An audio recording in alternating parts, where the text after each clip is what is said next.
Hello friends, स्वागत है आपका सब कुछ सिंह चैनल पे। और आज के इस लंबे हो जाने वाले वीडियो में हम बात करने जा रहे हैं बुलजाई कॉमिक्स के दो कैरेक्टर्स के बारे में, जिसमें एक आप सामने देख सकते हैं यज्ञ, और उसके अलावा जो हमारी जोड़ी है अधीरा और मोही की।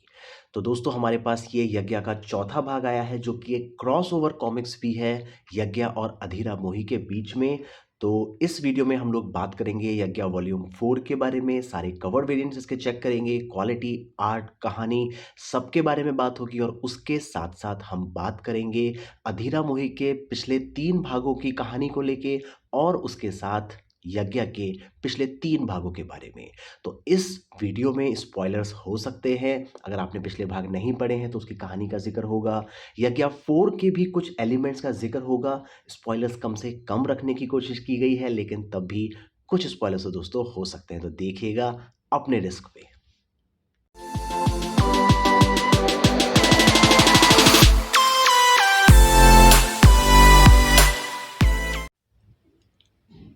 तो दोस्तों, शुरुआत करते हैं यज्ञ पार्ट 1 से। यज्ञ वो कॉमिक्स है बुलजाई की, जिसमें हमारे पास एक असुर देवी नाम का कैरेक्टर हमको मिला था, और जिस तरीके से इसकी शुरुआत की गई थी वो बहुत ज़्यादा बेहतरीन थी। इसमें अगर बात करूं दोस्तों कहानी को लेके, तो कहानी के इसके लेखक हैं नितिन मिश्रा जी, चित्रांकन इसमें जोहेब मोमीन और सुशांत पंडा जी का था, और उसके साथ साथ नवल थानावाला प्रसाद पटनायक के रंग सज्जा थी। ग्राफिक डिजाइनिंग और सुलेख इसमें किशन हरचंदानी जी का हमको देखने मिला था। कवर भी जोहेब मोमीन जी ने वाला बनाया था, जो कि बहुत ज़्यादा खूबसूरत कवर इसमें बनकर हमारे सामने आया था। इसमें हम बात करें दोस्तों यज्ञ की, तो यज्ञ कहानी है प्रज्ञा पाराशर की, जो लगी हुई है अपने पिताजी के उस सपने को पूरा करने के लिए कि कॉमिक्स का युग दोबारा से लौट कर आए। तो जब आप इसको पढ़ेंगे तो इसमें जिस तरीके से कुछ कैरेक्टर्स दिखाए गए हैं जो बनाए गए थे इसके फादर के द्वारा, तो उसमें आपको राज रहमान देखने मिलेंगे, जो राम रहीम की याद दिलाएंगे। और यहाँ पे आप देखेंगे तो राज रहमान और ड्रैकुला का घमासान यहाँ भी आपको कुछ याद आएगा। उसके अलावा ढेर सारे कैरेक्टर्स लिए गए हैं। ये है दोस्तों लोहा मानव, और यहाँ पे हमारे पास किंग जंगो है, और ये हमारे पास छाधारी नाग विशराज है। तो इस तरीके के बहुत सारे कैरेक्टर्स का जिक्र किया गया है, जो आपको एक नॉस्टैल्जिक फीलिंग देने के साथ साथ आपको उस कड़वी सच्चाई का एहसास भी कराते हैं कि आज के समय में कॉमिक्स की स्थिति क्या है। तो इसमें दोस्तों आगे जब कहानी बढ़ती है तो कुछ रहस्यमय इवेंट्स होने शुरू होते हैं, कुछ रहस्यमय कैरेक्टर्स इसमें आपको देखने के लिए मिलेंगे, और उसमें एक कैरेक्टर टकराता है प्रज्ञा पाराशर से, जिसके बाद उसकी ज़िंदगी लेती है एक अजीब सा मोड़। और इसमें 2 गैंग वॉर्स चल रहे हैं। एक गैंग, कौन सा वो गैंग है जो सारे गैंग का खात्मा करना चाहता है, और इधर थोड़ी सी दोस्तों इसमें मैच्योर कंटेंट भी है, तो जैसी वार्निंग इसमें दी गई है, तो इसमें प्रॉपर दोस्तों आर्ट का इस्तेमाल करते हुए कंटेंट काफ़ी ज़्यादा मैच्योर हो जाता है। इसमें एंड होते होते जो इसका अगले भाग की शुरुआत होती है, उसमें इस तरीके से ही एंडिंग है कि प्रज्ञा पाराशर को कॉन्ट्रैक्ट मिला है कहानी लिखने के लिए, एक नया कैरेक्टर डिज़ाइन करने के लिए, जिसके लिए उन्हें अच्छी खासी मोटी रकम भी दी गई है। तो उसको वो किस तरीके से डिज़ाइन करना शुरू करती हैं, क्या कहानी आगे बढ़ती है, उसके लिए आ जाता है हमारे पास इसका भाग 2। इसके कंपैरिजन में रख के दोस्तों अगर भाग 1 की बात करें, तो इसमें जिस लेवल का आर्ट वर्क था वो बहुत बेहतरीन तरीके से ड्रॉ किया गया था। उसके साथ इसमें जिस तरीके से कलरिंग और सारे ग्राफिक्स किए गए थे वो बहुत अच्छे थे। लेटरिंग थोड़ी सी कम थी, जिसको इसमें बहुत बेहतरीन तरीके से सुधार दिया गया था। आप इसके फ्रंट पेज पे देख सकते हैं। और इसमें जो आर्टिस्ट हैं, कहानी के लेखक नितिन मिश्रा ही रहे, लेकिन चित्रांकन चेंज होके जोहेब मोमीन की तरफ आया, और सुलेख और ग्राफिक डिज़ाइन आया मंदार गंगेले जी के हिस्से में। तो इसमें कहानी बहुत अच्छे से आगे बढ़ी है। चित्रांकन मैं कह सकता हूं कि 20 से थोड़ा 19 तो इसमें हुआ। सुशांत पंडा जी की कमी हमें इसमें देखने को मिली। कहानी आगे बढ़ती है, एक कैरेक्टर डिज़ाइन करती है वो प्रज्ञा पाराशर, जिसका नाम है यज्ञ। और साथ ही साथ शहर में ऐसी घटना चल रही है जिसमें सारे जो गैंग्स हैं वो एक एक करके साफ होते जा रहे हैं, और ये हमारे इंस्पेक्टर साहब लगे हुए हैं उसे खोजने में। उनका एक मुठभेड़ भी हो जाती है इन खून पीने वाले पिशाचों से, और यहाँ पे यज्ञ आके उनको बचाती है। और इसके आगे एक और इन्विटेशन है, एक पार्टी का इन्विटेशन है जो है ब्लड बाथ नाम से, जिसमें सही में ब्लड बाथ हो रहा है, और इंस्पेक्टर वहाँ फिर फंस जाता है, और उसके साथ फिर उसको एक बार पहुँचती है यज्ञ बचाने के लिए। और जब ये इंस्पेक्टर इस कॉमिक्स को पढ़ता है तो इसकी कहानी वही है जो उसने अपनी आंखों से वहाँ देखा था। यानी कि प्रज्ञा पाराशर ने जो कैरेक्टर डिज़ाइन किया है वो भी यज्ञ है और रियल लाइफ में भी यज्ञ चल रही है। तो इसमें अब आपको समझते देर नहीं लगेगी कि किन्हीं चमत्कारी कारणों की वजह से प्रज्ञा पाराशर बन चुकी है असुर देवी यज्ञ। यह है दोस्तों भाग 1 और दूसरा है हमारे पास भाग 2 जिसका नाम है ब्लड बाथ। तो इन दोनों कॉमिक्स में कहानी बहुत ज़्यादा बेहतरीन तरीके से आगे बढ़ी है। चाहे आर्ट वर्क का लेवल हो, चाहे कहानी का लेवल हो, दोनों ही आपको एक नेक्स्ट लेवल ऑफ एक्साइटमेंट में ले जाते हैं। इसके बाद हमारे पास आता है दोस्तों इसका भाग 3 जिसके 4 कवर्स मेरे पास हैं। ये है इसका पहला कवर, आप इसको देख सकते हैं। इसके कवर आर्ट में अंदर की कहानी बहुत खूबसूरत तरीके से कही गई। अगर आपने इसको पढ़ा है तो आप समझ पाएंगे और नहीं पढ़ा है तो फटाफट से पढ़ के समझिए कि ये कवर क्या कहना चाहता है। एक कवर हमारे पास आया था दोस्तों ब्लैंक कवर और इसके 100 कॉपीज़ ही प्रिंट हुए थे, लिमिटेड एडिशन, जो मेरे पास उसमें से एक है। एक इसका कवर वेरिएंट दोस्तों ये है जिसको एक पेंटिंग के फॉर्म में बनाया। आप देख सकते हैं असुर देवी नरकंकाल मुंडों के ऊपर खड़ी हुई है और उसके हाथ में खूंखार तलवार है। इसमें हमारे चित्रकार भी चेंज हुए थे और ये है दोस्तों चौथा वेरिएंट। ये इसका चौथा वेरिएंट कवर है। यज्ञ मौत का सौदागर इस कहानी का नाम है और इस कॉमिक्स में कहानी आगे बढ़नी शुरू होती है। इसमें आपको और खूंखार लेवल आगे बढ़ता जाता है, लेकिन चित्रांकन इसमें चेंज होता है क्योंकि इसमें हमारे जो चित्रांकन है वो किया है गीरा बेलविजो ने। तो बेलविजो की आर्ट इसमें अच्छी रही है, लेकिन फिर वही बात है, जब पहला पार्ट हमने पंडा जी की आर्ट में देख लिया था तो वो एक अलग ही छाप छोड़ के गया है। तो जिससे कंपैरिजन करना, उससे कंपटीशन करना सभी आर्टिस्ट के लिए मुश्किल होता जा रहा है। इसमें जो को पब्लिशर थे वो कॉमिक्स अड्डा भी रहे थे। तो कहानी को लेकर दोस्तों मैं कहूँगा कि इसमें कहानी किसी तरीके से कमतर नहीं हुई है और आर्ट का जो स्टाइल इसमें चेंज हुआ है उसमें तीसरे भाग में आर्ट के इस बदले हुए स्टाइल ने थोड़ा सा एक्साइटमेंट बढ़ाया ही था। सभी दोस्तों मैच्योर कंटेंट के साथ हैं तो थोड़ा पेरेंटल एडवाइजरी लेते हुए पढ़िएगा। इसमें असुर देवी का खूंखार रूप आपको देखने मिलेगा। एक चीज़ जो आप सोचने में मजबूर हो जाएंगे वो कहीं बीच की कहानी है जो आगे हमें इसके ओरिजिन पार्ट में शायद देखने को मिले कि यज्ञ और प्रज्ञा पाराशर का एक दूसरे से कांटेक्ट कब हुआ, यानी कि कब प्रज्ञा को पता चला कि वो अपनी मर्जी से यज्ञ बन सकती है। क्योंकि पहले 2 भागों में उसको नहीं पता था, यहाँ पे उसको पता है वो अपनी मर्जी से यज्ञ बनती जा रही है। एक नशा फैला हुआ है और इसमें कॉमिक्स कॉन भी आपको देखने मिलेगा जिसके लिए अभी हम जाने वाले हैं। तो उस कॉमिक्स कॉन में यज्ञ है, आप देख सकते हैं दोस्तों। कॉमिक कॉन इंडिया को लेकर भी इसमें दिया गया है और इस सारे कैरेक्टर्स के नाम भी यहाँ पे आप देखेंगे। अभिजीत किनी है, रवि आहूजा जी देखिए सेल्फी ले रहे हैं और हमारे अश्विन कलमनी जी बैठे हैं। तो इस तरीके से कॉमिक कॉन को भी ड्रॉ किया गया है। इस कॉमिक्स की जो सबसे खास बात मुझे ये लगी है पूरी सीरीज़ की, उसमें रियल लाइफ से कनेक्ट करते हुए जिस सिचुएशन में आज का कॉमिक्स वर्ल्ड है उस सिचुएशन में इसमें कहानी हमें दी गई है। आर्ट वर्क आप देखिए, इसमें अपने मन से इसने यज्ञ बनी है, यानी कि एक सेटलमेंट हो चुका है कि हाँ यही यज्ञ है और जब चाहे वो बनेगी। तो इसमें बैक स्टोरी भी दिखाई गई है, क्या कहानी है, वो कैरेक्टर इसमें आपको देखने मिलेगा और एक खूंखार लड़ाई देखने मिलेगी और आप समझ पाएंगे कि इसमें यज्ञ का जो रोल है वो बहुत पुराने समय से चले आ रहे असुर और देवों के युद्ध का है और असुर और देवों की जो संधि हुई थी एक महाशक्ति से लड़ने के लिए, वो शक्ति भी इसमें आपको देखने के लिए मिलेगी। और एंड में आपको देखने मिलेंगे यहाँ पे अधीरा और मोही। तो अधीरा और मोही के बारे में हम बात करते हैं फटाफट उनके तीनों भाग को लेके, फिर बात करेंगे इस क्रॉसओवर इवेंट का जो हुआ है भाग 4 में। तो बैक पेज में अधीरा मोही है, यहाँ पे एंट्री बड़ी एक बहुत ज़्यादा एक्साइटमेंट बढ़ाने वाली एंट्रीज में थी क्योंकि क्रॉसओवर इवेंट्स हमेशा आपको एक्साइटेड करते ही करते हैं। तो ये हैं दोस्तों 3 भाग यज्ञ के। अब हम बात कर लेते हैं अधीरा मोही के बारे में। अधीरा मोही के भी दोस्तों 3 भाग आ चुके हैं, भाग 1, भाग 2 और भाग 3। इसके जो इंग्लिश वर्जन्स हैं उनके वेरिएंट्स मुझे अब मिल नहीं रहे हैं, मेरे पास हैं but I can not find it, so Hindi वाले से ही काम चलाते हैं। बात करते हैं दोस्तों पहले भाग की अधीरा मोही। इसमें कवर आर्ट दोस्तों बहुत ज़्यादा खूबसूरत तरीके से बनाई गई है। इन द एंड आप देख सकते हैं, इन द एंड जो आर्ट आप देख रहे हैं वो कवर आर्ट से भी एक स्टेप आगे की है। लेकिन इसकी जो इंटरनल आर्ट है उसके बारे में बोलूँगा, वो एक अनयूजुअल आर्ट है, एक अलग आर्ट स्टाइल है और मुझे वो आर्ट बहुत ज़्यादा पसंद आई थी। और सबसे ज़्यादा खली भाग 4 में यही है कि उस आर्ट स्टाइल को इसमें चेंज कर दिया गया। तो आर्ट आप देख सकते हैं, ज़ॉम्बीज़ बेस्ड कहानी है। इसमें कहानी शुरू होती है, आर्ट का स्टाइल मैं एक बार आपको दिखा देता हूँ दोस्तों। एमिलियो ओथ्रेरा इसकी आर्टिस्ट हैं और आर्ट का स्टाइल आप देखिए, थोड़ा एक अलग सा आर्ट है, लेकिन क्योंकि वो पूरे कैरेक्टर डिज़ाइन के साथ चलता है और अंत तक चलता है, तीनों भाग में चलता है, तो आप इस आर्ट स्टाइल से रम जाते हैं। तो इसमें कहानी के दोस्तों मैं फटाफट से बात करता हूँ भाग एक की। भाग एक में एक केमिकल एक्स है जिसको बहा दिया है एक लालची इंसान ने अपने पैसों के लालच के लिए। उस केमिकल एक्स से सब्जियां सींची गई हैं और जो भी व्यक्ति उन सब्जियों को खा रहा है उसके शरीर में हो रहे हैं अनयूजुअल से बदलाव, यानी कि वो बनता जा रहा है ज़ॉम्बी। और इसमें हमारे पास है दोस्तों मोही और अधीरा। अधीरा की इसमें शादी थी जो टूट चुकी है और मोही उसकी दोस्त है, ये लोग साथ में हैं। इसी बीच पता चलता है कि इसके फादर भी ज़ॉम्बी बन चुके हैं, इसकी माँ को भी मार दिया है और सभी लोग एक एक करके ज़ॉम्बी बनते जा रहे हैं। कैरेक्टर इनको मिलता है आर्ट वर्क में, आपको एक बार दिखाता चलता हूँ दोस्तों। तो अनयूजुअल है लेकिन अट्रैक्टिव है, ये चीज़ मुझे सबसे अच्छी लगी है इसमें। और कहानी जिस तरीके से आगे बढ़ती है वो बहुत खूबसूरत तरीके से है। तो ज़ॉम्बीज़ में ये एक फैक्ट्री को समाप्त कर देते हैं अधीरा और मोही मिलके। कॉम्बैट ट्रेनिंग नहीं है, वो सब चीज़ें भी इसमें दिखाई गई हैं, लेकिन जो स्टाइल है, जो आर्ट वर्क जैसा आप देख सकते हैं, इसमें गोलियों से सर उड़ा दिया, तो वो सारी चीज़ें बहुत अट्रैक्टिव हैं। और कहानी जब आप पढ़ेंगे, कॉमिक्स का मूल्य 200 रुपये है, तो आप अपने पैसों को पूरी तरीके से इसमें वसूल पाएंगे। तो यहाँ से कहानी आगे बढ़ती है, वो सारी फैक्ट्रीज़ को ढूंढ रहे हैं और उनको एक एक करके ख़त्म कर रहे हैं ताकि ये जो ज़ॉम्बीज़ का खतरा है, केमिकल एक्स का खतरा है, उसको ये समाज से मिटा सकें। इनको एक एक्सयूवी मिल गई है जिसमें हथियार भी भरे हैं, जिसमें ढेर सारे पैसे भी भरे हैं।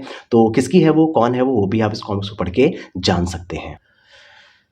इसके बाद आता है दोस्तों अधीरा मोही विचित्रपुर का शैतान। इसका कवर आर्ट भी दोस्तों काफ़ी खूबसूरत तरीके से बनाया गया है। अब समझ सकते हैं मैं क्या कहना चाहता हूँ, लेकिन फिर भी आर्ट वर्क भी काफ़ी ज़्यादा बेहतर है। इस बच्चे को लेके ये कहानी है, जो बच्चा नहीं है, 45 साल का बच्चा है। 45 साल का बच्चा क्यों है, कैसे है, वही है इस पूरी कहानी की यूएसपी। और ये कुत्ता, ये भी बहुत इंपॉर्टेंट कैरेक्टर है। कौन है ये, एमिलियो ओलेरा की इसमें आर्ट है, वही आर्ट वर्क कंटिन्यू किया गया है। और स्टोरी बहुत ज़्यादा डार्क हो जाती है। इसमें भूत प्रेत है, तंत्र मंत्र है, अघोरी, जादू टोना, सब कुछ है। और जिस तरीके से इस कहानी का खात्मा होता है और जिस तरीके से इसमें कहानी कही गई है, जैसे आप छोटा सा ये पैनल देखिए, इस तरीके से डार्क आर्ट वर्क इस डार्क कहानी को बहुत बेहतरीन तरीके से एक ऐसी कहानी बना देता है जिसको पढ़ने के बाद आप लंबे समय तक याद रखेंगे। और यकीन मानिए, अगर आपने अभी तक अधीरा मोही के कैरेक्टर को नहीं पढ़ा है तो कुछ बहुत इंपॉर्टेंट आपने मिस किया हुआ है। इसमें ये विचित्रपुर का जो शैतान है, विचित्रपुर की जो कहानी है, विचित्रपुर में जो श्राप फैला हुआ है,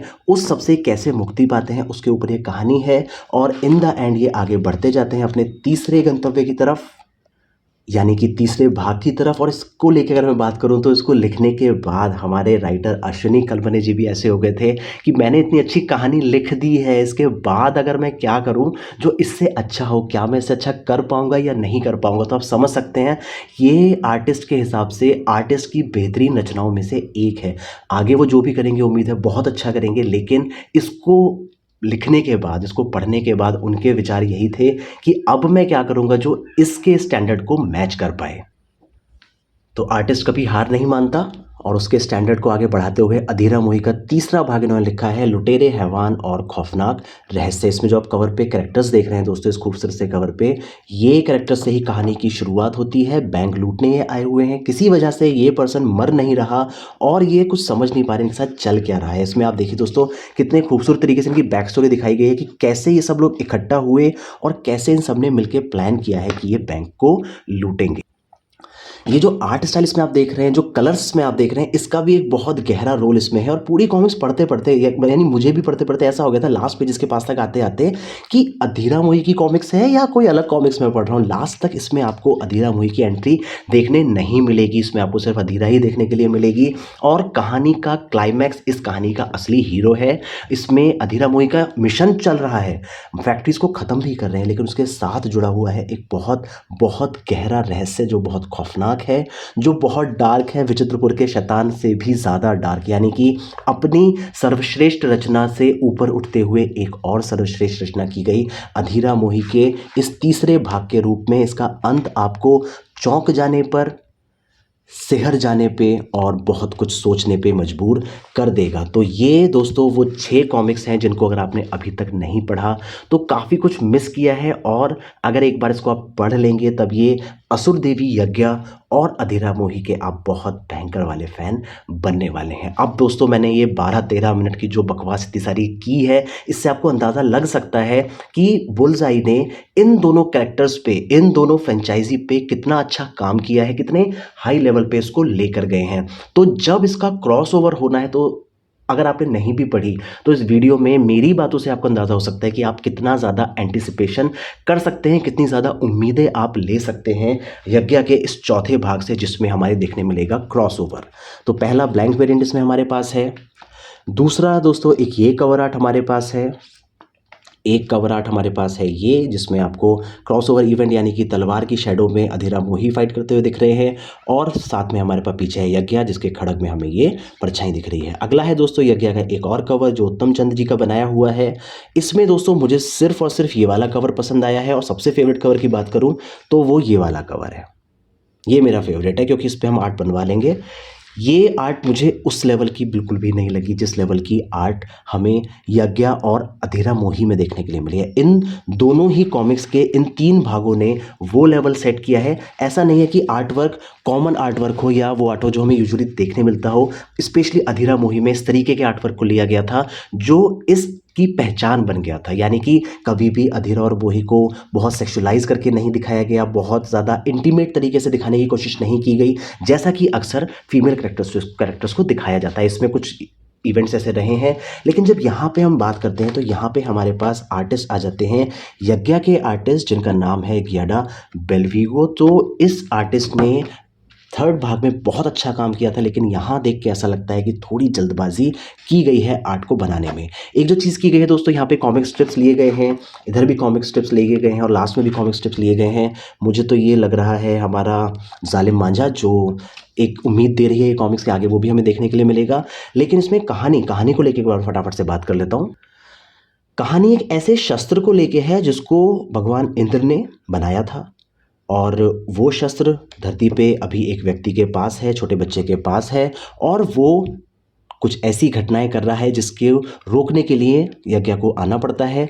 और वहीं अपने मिशन पे भटकती अधीरा मोही का सामना हो जाता है यज्ञ से, इनकी थोड़ी सी दोस्ती होती है, और बहुत सारे ऐसे इवेंट्स हो जाते हैं कि अधीरा और मोही भी इन्वॉल्व हो जाते हैं इस दैवीय लेवल के खतरों में, जो एकदम से सूट नहीं भी करते थोड़ा सा, बट वो भी चल जाता है। लेकिन आर्ट वर्क की अगर हम बात करें तो वो मुझे बहुत ज़्यादा डिसअपॉइंट करता है। इसमें सिर्फ एक कोशिश की गई है कि 3 लड़कियां हैं, तीनों को बहुत ज़्यादा बोल्ड स्टाइल में आप दिखा दीजिए, बहुत ज़्यादा स्टाइलिश एटीट्यूड में आप दिखा दीजिए, तो शायद अच्छा हो जाएगा। लेकिन कहीं ना कहीं वो पुराने लेवल को मैच आर्ट वर्क में नहीं कर पाता। कहानी उसी लेवल पे आगे बढ़ी है, कहानी को लेके बिल्कुल भी शिकायत नहीं की जा सकती। कहानी अभी भी 10 में से 8 के लेवल पे है। लेकिन जब आर्ट वर्क की हम बात करते हैं, स्पेशली जब हम अधीरा मोही को देखना चाहते हैं, तो वो चीज़ हमें देखने नहीं मिलती। Initial art work, initial pages बहुत सुंदर थे। अधीरा मोही के आने के बाद लगता है, आप देखिए, थोड़ा सा बस आर्ट को ज़बरदस्ती जल्दी जल्दी करके थोड़ा खींच दिया गया। मैं आपको 1-2 पैनल्स दिखाता हूँ जिन्होंने मुझे बहुत बहुत